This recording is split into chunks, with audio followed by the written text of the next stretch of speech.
ஹல்லேலூயா! நம்முடைய ஆண்டவராகிய இயேசுவின் நாமத்தில் உங்களுக்கு வாழ்த்துக்கள். என்னங்க சத்தமா சொன்னேன்னு அலறிட்டீங்களா? அதான் ஒருவேளை நீங்க தூக்க மயக்கத்துல இருப்பீங்களோ என்னமோ உங்களை எழுப்பலான்னு சொல்லி ஹல்லேலூயா என்பதை நான் கொஞ்சம் சத்தமாக சொல்லுகிறேன்.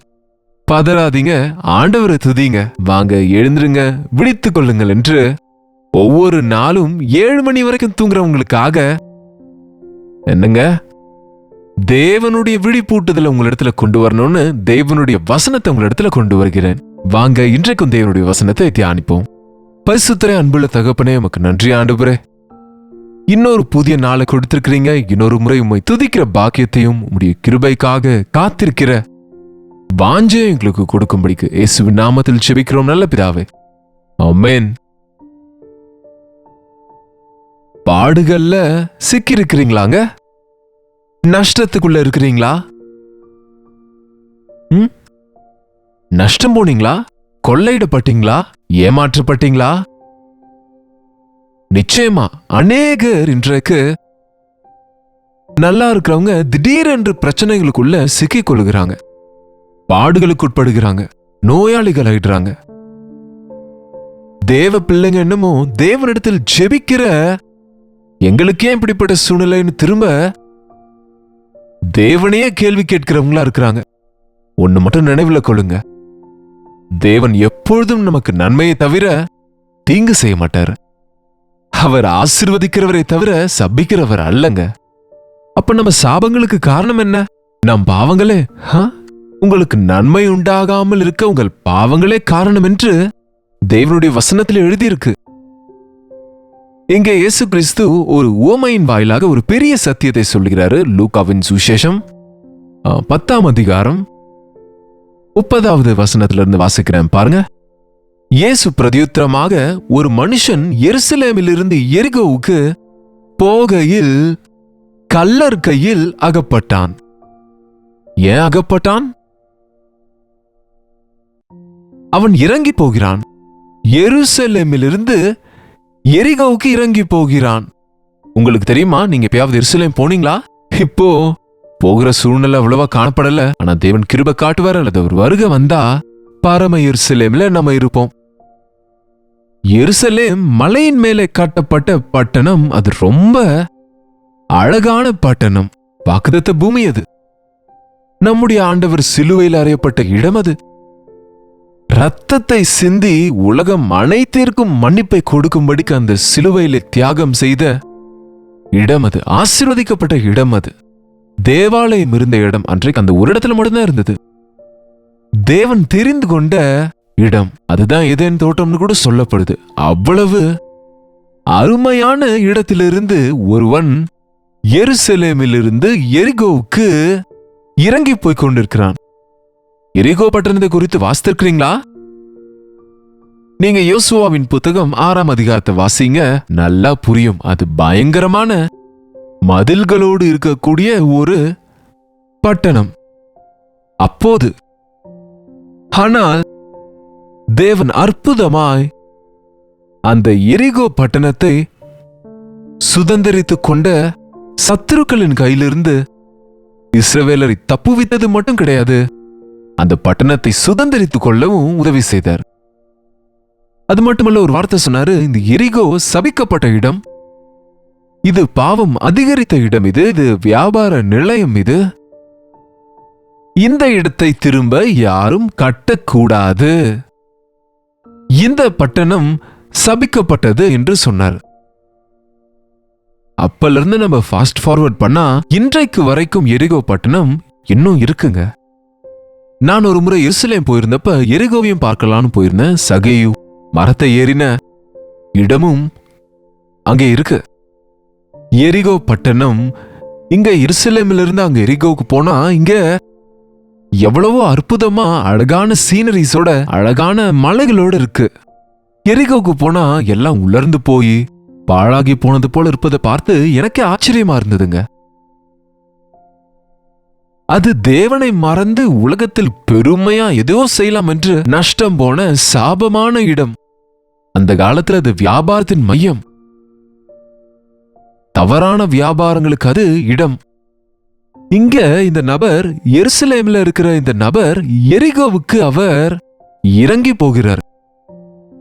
இன்றைக்கு அநேகர் விசுவாசிங்க ஆவிக்குரிய வாழ்க்கையில நாளுக்கு நாள் விருத்தி அடைவதற்கு பதிலாக இன்னும் இன்னும் ஆண்டவரே உமக்கு நெருக்கமாய் சேர வேண்டும் என்கிற ஆசைக்கு பதிலாக இன்னும் அதிகமான பரிசுத்தமாக்கப்பட்டு பரிபூர்ணன் ஆக வேண்டும் என்று வாஞ்சிப்பதுக்கு பதிலா தேவனை விட்டுவிட்டு பின்மாற்றம் அடைகிறாங்க.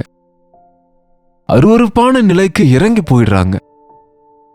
அவங்க விட்டு வந்த காரியங்களுக்காக திரும்ப அவங்க ஆசைப்படுறாங்க.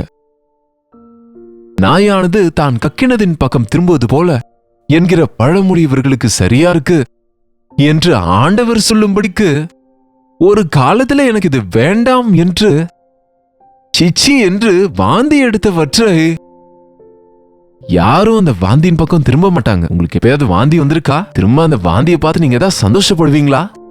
பார்க்கவே அருவருப்பா இருக்கும். நம்ம வயிற்றுல இருந்து வந்தது நம்ம வாய் வழியா வந்தது. ஆனா அதை சீக்கிரமா கழுவி சுத்தப்படுத்திக் கொள்ள நினைப்போங்க.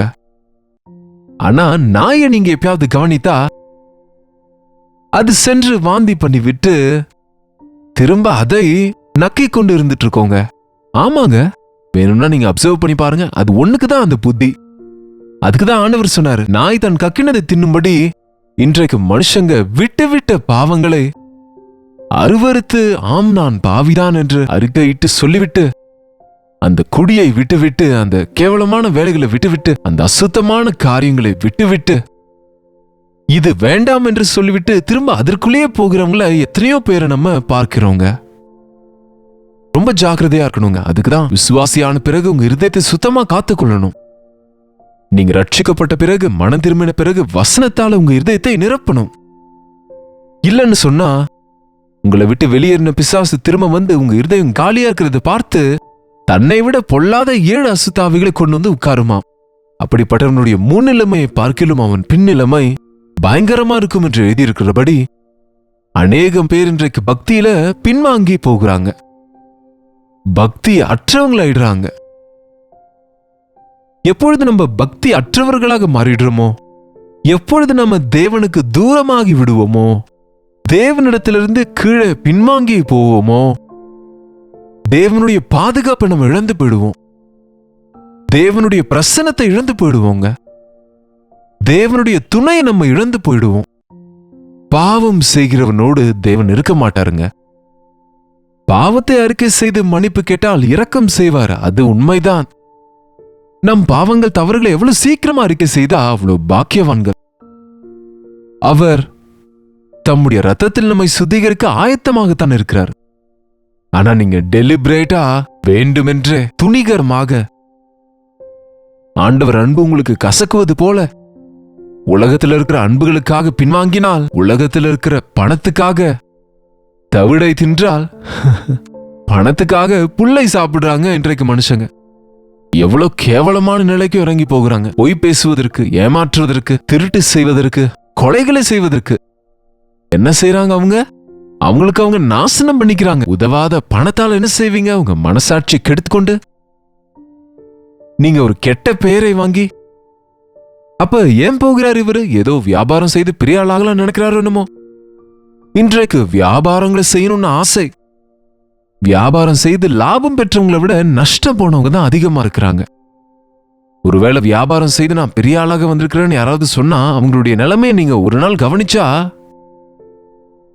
எவ்வளவு சொத்து இருந்தாலும் நிம்மதி இல்லாத நிலைமையும், எப்படி வந்ததோ எதிர்பாராம வந்த அந்த ஆஸ்தி அப்படியே போயிட்டு திரும்ப முதல் நிலைக்கு தொடக்க நிலைக்கு வந்து நிக்கிறாங்க. ஆண்டவர் மேல நம்பிக்கை வைங்க. தேவனுக்கு தூரமாகாதீங்க. உலகத்துக்காக தேவனை விட்டு விடாதீங்க. தேவனுக்காக உலகத்தை விட்டு விடுவது கற்றுக்கொள்ளுங்க. ஒருவன் என்னை பின்பற்றி வர விரும்பினால் அவன் உலகத்தை வெறுக்க வேண்டும். தன் வீட்டாரையும் தன் சொந்த ஜனத்தையும் விட்டுவிட வேண்டும்னு வசனம் சொல்லுது. சொந்தக்காரங்க சொன்னாங்கன்னு, நண்பர்கள் சொன்னாங்கன்னு, தேவனுக்கு தேவனுடைய வார்த்தைக்கு விரோதமான காரியங்கள்ல நீங்க பங்கு பெறும்போது நஷ்டம் போகாம, நஷ்டங்களுக்குள்ளாகாம, பிசாசின் கையில் அகப்பட்டு கொள்ளையிடப்படாம வேற என்ன நடக்கும்? கள்ளர்களின் கையில சிக்கினா அவங்க அவனுடைய வஸ்திரங்களை உரிந்து கொண்டு அவனை காயப்படுத்தி குற்றியராக விட்டு போனாங்க. தேவனுடைய பாதுகாப்பு நம்ம உணர்றதில்லைங்க. பாருங்க, நம்ம போனுக்கு சில கவரேஜ் ஏரியா என்று இருக்கும். அவுட் ஆஃப் கவரேஜ் ஏரியாக்கு நம்ம போகும்போது அந்த கனெக்ஷன் வேலை செய்யாது. அப்ப நீங்க தேவனுக்கு ஜெபித்தாலும் அது கேட்காதுங்க. நீங்க அசுத்தமான இடங்கள்ல, நீங்க தேவனுக்கு விரோதமான வாழ்க்கையில தேவனுக்கு தூரமாகி விட்டு எனக்கு தேவனுடைய பாதுகாப்பு போயிடுச்சுன்னா அவர் இல்லைங்க, நீங்க தான் தூரம் போயிட்டீங்க. அதனாலதான் நஷ்டம் போகிறீங்க. குற்றுயிராக கைவிடப்பட்டான். எத்தனையோ பேர் இன்றைக்கு இருப்பதெல்லாம் இழந்துட்டு, ஆரோக்கியத்தை இழந்துட்டு, அவங்க ஆஸ்திகளை இழந்துட்டு, வீட்டாரை இழந்துட்டு, தனியாளாக நிற்பது, உடல்நல குறைவுபட்டு படுக்கையில் இருப்பது, ஏயானாயினும் வாழ்கிற என்ற வாழ்க்கை வாழ்கிற நிலைக்கு பின்வாங்கி போய் ஒரு காலத்துல நல்ல விசுவாசிங்க, ஜெப வீரர் என்று அழைக்கப்பட்டவங்க. எதற்கு இப்படிப்பட்ட நிலைமை? அதனால தேவனுடைய நாமத்துக்கு அவமானம் உண்டாகுதுங்க. இவர் பாஸ்டர் என்னாரு, கிறிஸ்டியன் என்னாரு, ஊழியக்காரன் என்றாரு, விசுவாசி என்றாரு, இந்த நிலைக்கு பின்வாங்கிட்டாரேன்னு தேவ நாமத்துக்கு வெட்கத்தை கொண்டு வருவோம். அதுக்குதாங்க யாரை விழுங்கலாம் என்று பிசாசு வகை தேடி சுற்றி திரிகிறான். ஏன் கோடிக்கணக்கில் ஜனங்க இருக்கிறாங்களே, அவங்களை தேட வேண்டிய அவசியம் என்ன? தேவனுடைய கையில் பயன்படக்கூடியவன் வேண்டும் பிசாசு கூட அவனை கெடுப்பதற்கு. தேவன் பயன்படுத்துகிறவன் வேணும் பிசாசுக்கு அவன் பயன்படுத்தி தேவ நாமத்துக்கு வெட்கத்தை கொண்டு வர. பிசாசுக்கு இடம் கூடாதுங்கள். விடுத்திருந்து ஜெபியுங்கள் என்று அடிக்கடி வேதம் சொல்லுதுங்க. தேவனுடைய சித்தம் இல்லாம காலை வெளியே விக்காதீங்க. தேவனுடைய சித்தமா இல்லையான்னு அறியாம எந்த ஒரு தீர்மானங்களையும் செய்யாதீங்க. அப்பொழுது நீங்க செய்வதெல்லாம் வாய்க்குமே தவிர, உங்க சொந்த திட்டங்கள்ல நீங்க முன்னுக்கு போனா உங்க கையில இருக்கிறது கூட நீங்க இழந்து போகிற நிலைமை நிச்சயமா வருங்க. அந்த எரிகோவுக்கு போகிற வழியில குற்றுயிராக கைவிடப்பட்டு காயங்களோடு கிடக்கிறான். அவனுக்கு யார் இரக்கம் செய்தாங்க? ஆசாரியன் வந்து பார்த்துட்டு போயிட்டாரு, லேவியர் வந்து பார்த்துட்டு போயிட்டாரு. மனுஷங்க வருவாங்க, பார்த்துட்டு போவாங்க, வேணும்னா இந்த காலத்துல வீடியோ எடுத்துட்டு போவாங்க. என்னங்க, யார் உனக்கு ஆபத்து காலத்துல உதவி செய்வது? நல்ல சமாரியன் வந்தார். பார்த்த உடனே வசனத்துல பாருங்க, அவனை கண்டு மனதுருகி கிட்ட வந்து அவனுடைய காயங்களில் எண்ணெயும் திராட்சரசமும் வார்த்து காயங்களை கட்டி. உங்க மேல் மனதுருகிறவர் ஏசாண்டவர் மட்டும்தாங்க. அவர் தான் நம்ம நல்ல சமாரியன். அவர் தான் நம்ம ஆண்டவர், நம்முடைய இரட்சகர், நம்மை நேசிக்கிறவர், நம்மை பார்த்து மனதுருகுகிறவர், நம் மீது தயை காண்பிக்கிறவர். அவனுக்கும் விழுந்தவனுக்கும் எந்த சம்பந்தமும் இல்ல. ஆனா அவனை பார்க்கும்போது அவனுக்கு மனசு உருகிடுச்சு. உண்மையிலேயே நமக்கு என்ன அருகதை இருக்குங்க தேவன் நமக்கு இரக்கம் செய்ய? வேண்டுமென்றே நம்ம பாவங்களுக்குள்ள சென்ற போதும், தேவனை தூஷித்து தேவனுக்கு விரோதமா நடந்து கொண்ட போதும், குற்றுயிராக துடித்துக் கொண்டிருக்கிற போதும், நித்திய நரகத்துக்கு போகும் பொழுதும், பின்வாங்கி போன போதும் உன்னை பார்த்து மனதுருகுகிறவர், உனக்கு நன்மை செய்கிறவர், உனக்காக ஜீவனை கொடுத்த ஆண்டவராகிய இயேசு மட்டுமே. அவனை கண்டு மனதுருகி அவனுடைய காயங்களை கட்டி அவனை தம்முடைய கழுதையின் மேல ஏற்றிக்கொண்டு அவனை தூக்கி கொண்டு அவனை பராமரித்தான்னு எழுதியிருக்கு பைபிள்ல. ஆமா, உன்னை பார்த்து மனதுருகுகிற ஏசாண்டவர், நீ எவ்வளவு கஷ்டத்துல இருக்கிறியோ அவருக்கு நல்லா தெரியுங்க. எல்லாரும் உன்னுடைய கைய விட்டுட்டாங்கல்ல, யாருக்கும் மேல அக்கறை இல்லைல்ல, மனசுக்கு உள்ள நீங்க நொந்து போகிறீங்கல்ல. உங்களை சுற்றி மனுஷங்க இருக்கலாம், உங்க வீட்டாரெல்லாம் கூட இருக்கலாம், ஆனா யாரும் உங்களை புரிஞ்சுக்க மாட்டாங்க இல்லங்க. உங்க பணத்துக்காகவோ உங்க வெளியரங்கமான விஷயங்களுக்காக உங்க கூட இருக்கிறாங்களே தவிர உங்களை உங்களாக அவங்க நேசிக்கிறவங்களா இல்லலங்க. ஏமாந்து விட்டு உடைந்து போய் தனிமையை அனுபவித்துக் கொண்டு சாகணுமா வாழணுமா என்கிற சந்தேகத்தில் இருக்கிற உங்களை ஆண்டவர் பார்க்கிறாரு. இந்த நாளில் இந்த செய்தியின் மூலம், நான் இருக்கிறேன், உன்னுடைய காயங்களை கட்டுகிறவர், உன்னுடைய அவமானத்தை நீக்குகிறவர், நீ இழந்து போனதை உனக்கு திரும்ப கொடுக்கிறவர் என்று ஆண்டவர் தம்முடைய வசனத்தின் மூலம் நம்மை தேற்றுகிறாருங்க. உன்னை நேசிக்கிற ஆண்டவருக்கு உன்னுடைய வாழ்க்கையை ஒப்புக்கொடு. உன்னுடைய தவறுகளை நீ உணர்ந்து நீ மனம் திரும்பினா, தேவனை குற்றப்படுத்துவதை விட்டுட்டு அவரை வேண்டிக் கொண்டா, தேவன் செய்த நன்மைகளை நினைத்து அவருக்கு நன்றி பலிகளை செலுத்தினா, ஆண்டவர் இப்ப கூட நீ எந்த விஷயத்துல நொந்து போயிருக்கிறையோ, எந்த காரியத்துல நஷ்டம் போயிருக்கிறியோ, எவ்வளவாக உன்னுடைய வாழ்க்கையை வீணடிச்சிருக்கிறாயோ, அதிலிருந்து ஆண்டவர் உன்னை விடுவிக்க அவர் இன்றைக்கு ஆயத்தமா இருக்கிறார். கண்களை மூடுங்க, ஜெபம் செய்வோம். பரிசுத்தரே, அன்புள்ள தகப்பனே, ஒரு முறை உடைய பிள்ளைகளை பாருங்கப்பா. உமக்கு தூரமாகி பாடுபட்டு கொண்டிருக்கிறவங்களை பாருங்கப்பா. உம்மை மறந்து உம்மை விட்டு விட்டு உலகத்துக்குள் பின்வாங்கி போனவங்களை பாருங்கப்பா. பாவத்தில் ஏதோ இருக்கென்று, பணத்தினால் ஏதோ செய்யலாம் என்று தங்கள் ஆவிக்குரிய வாழ்க்கையில மனசாட்சியை கெடுத்துக் கொள்கிறவங்களை பாருங்கப்பா. உம்முடைய காயப்பட்ட கரத்தை நீட்டி அவர்களை தொட்டு சுகத்தையும் விடுதலையும் கொடுக்கும்படிக்கு இயேசுவின் நாமத்தில் ஜெபிக்கிறோம் நல்ல பிதாவே, ஆமென். நம்முடைய பிதாவாகிய தேவனுடைய அன்பும் குமாரனாகிய இயேசு கிறிஸ்துவின் கிருபையும் பரிசுத்த ஆவியானவருடைய அந்யோன்யமும் ஐக்கியமும் கூடி வந்திருக்கிற நம் அனைவருக்கும் இப்பொழுதும் சதா காலமும் துணையாக இருப்பதாக, ஆமென். தேவனுக்கு ஸ்தோத்திரம். உண்மையா நீங்க காயப்பட்டிருந்தா, வேதனையில் இருந்தா, தனியாக கைவிடப்பட்டிருந்தா, படுத்த படுக்கையாக இருந்தா, நஷ்டம் போன நிலையில இருந்தா, எனக்கு யாரும் இல்லைன்னு கலங்கி கொண்டிருந்தா, தேவன் உங்களோடு தான் இன்றைக்கு பேசுகிறாருங்க. விசுவாசிங்க, முழங்காலிட்டு ஜெபிங்க. இந்த நொடியிலேயே ஆண்டவர் உங்களை தேற்றி ஆறுதலை கொடுத்து நீங்க இழந்து போனதெல்லாம் திரும்ப கொடுக்க அவர் வல்லமை உள்ளவரா இருக்கிறார். உங்களுக்காக நாங்க ஜெபிக்கணும்னு சொன்னா 8939801234 என்கிற ஸ்கிரீன்ல இருக்கிற நம்பருக்கு நீங்க எந்த தேசத்துல இருந்து பார்த்து கொண்டிருந்தாலும் ஒரு டெக்ஸ்ட் அல்லது வாய்ஸ் மெசேஜ் மூலம் உங்க பிரேயர் பர்டன்ஸ் எங்களுக்கு வாட்ஸ்அப் பண்ணுங்க. உங்களுக்காக நிச்சயமா ஜெபிக்கிறோம். நீங்களும் ஜெபிங்க. தேவன் அற்புதமான விடுதலையை, நன்மையை தேவன் செய்வார். Doctor Jayapal YouTube channel subscribe பண்ண, லைக் பண்ண, மற்றவங்களுக்கு ஷேர் பண்ண மறக்காதீங்க.